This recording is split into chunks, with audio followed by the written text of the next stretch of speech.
we're learning that the federal agency tasked with studying the fall of the World Trade Center is now joining the investigation. A study from 3 years ago is raising questions about what engineers knew about the building and perhaps what could have been done to fix the issues in the tower before it collapsed. Local 10's Roy Ramos joining us live now with these developments tonight. Roy. Calvin and Nicole, the big question here is, how did this all happen? How did the Champlain Tower South collapse? And we know that structural engineers were already looking into that building as it was undergoing its 40-year recertification process. Those structural engineers in the process of making repairs to cracks in the stucco and making repairs to the roof. But it is now a federal agency looking into what caused all of this. And one of the things they are looking into is, are there other buildings here in this area that may be susceptible to a similar collapse? They say the goal here is to make sure this never happens again. As search and rescue efforts continue at the site of the Champlain Tower South building, another search is in its infant stages.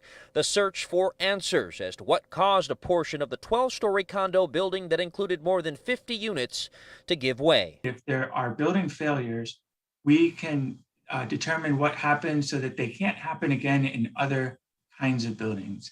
Jason Averill, chief of the Materials and Structural Systems Division with NIST, the National Institute of Standards and Technology, already beginning to gather records and information on what caused the catastrophic collapse. The agency with a wealth of knowledge and a history of investigations that include what caused the World Trade Centers to collapse.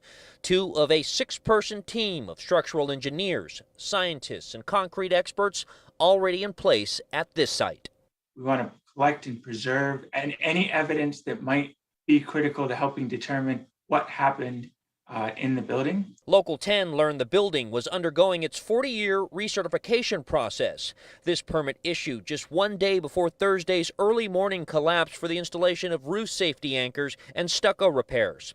While concrete repairs still had yet to begin, some roof repairs were already underway. In a 40-year-old building, it shouldn't have happened. Jason Borden is a structural engineer. Saw cracks in the concrete in the garage soffit. He is who conducted a survey at the building just last year as his firm worked on a proposal to provide engineering services for the building's 40-year inspection. We had seen some concrete deterioration on the balconies, all typical things that we expect to see in a 40-year-old building. For something like this to happen, it most likely was a combination of many things that come together in the perfect storm situation.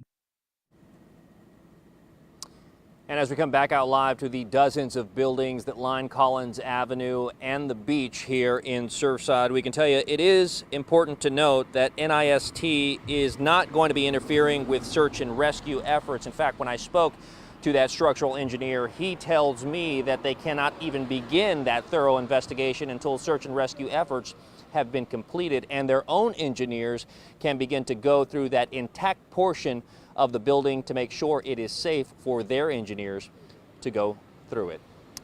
As we gather more information on this, we will be sure to let you know. For now, here in Surfside, Roy Ramos, Local 10 News. It is going to be a lengthy investigation. Thanks, Roy.